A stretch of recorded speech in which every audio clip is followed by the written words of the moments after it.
Dalam kimia, campuran dibagi tiga, yaitu larutan, koloid, dan suspensi.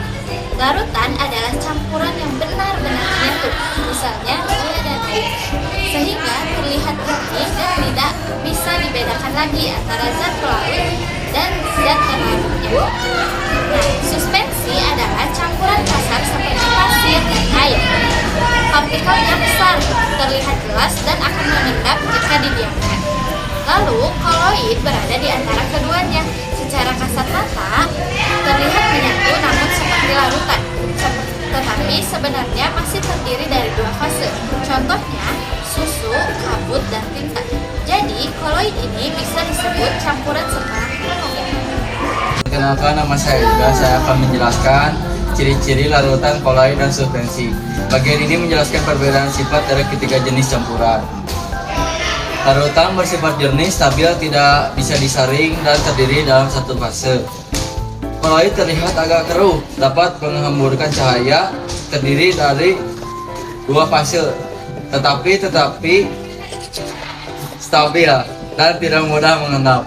Suspensi ini mempengaruhi oleh ukuran partikel. Larutan memiliki partikel paling kecil, koloid sedangkan dan suspensi paling besar.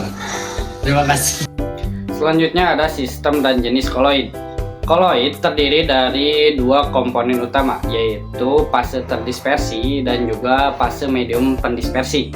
Fase terdispersi adalah zat yang tersebar dalam partikel-partikel kecil, sedangkan fase medium pendispersi adalah tempat penyebaran dari partikel tersebut.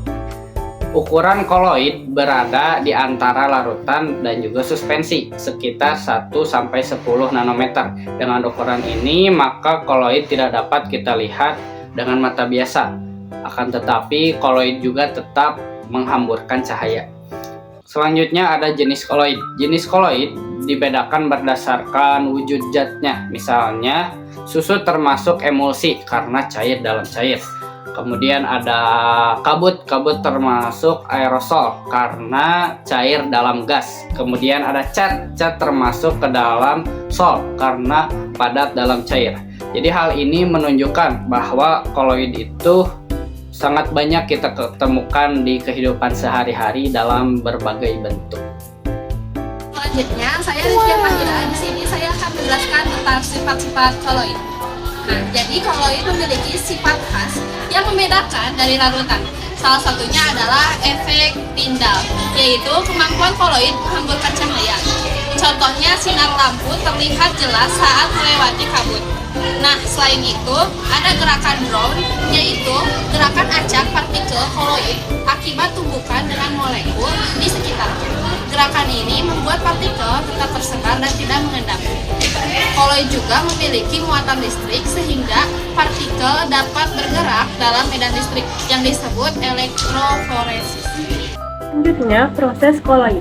Koloid dapat mengalami proses seperti koagulasi, yaitu penggumpalan partikel, misalnya pada penjernihan air dengan tawas. Ada juga adsorpsi, yaitu kemampuan menyerap zat lain di permukaan, seperti pada arang dan sabun.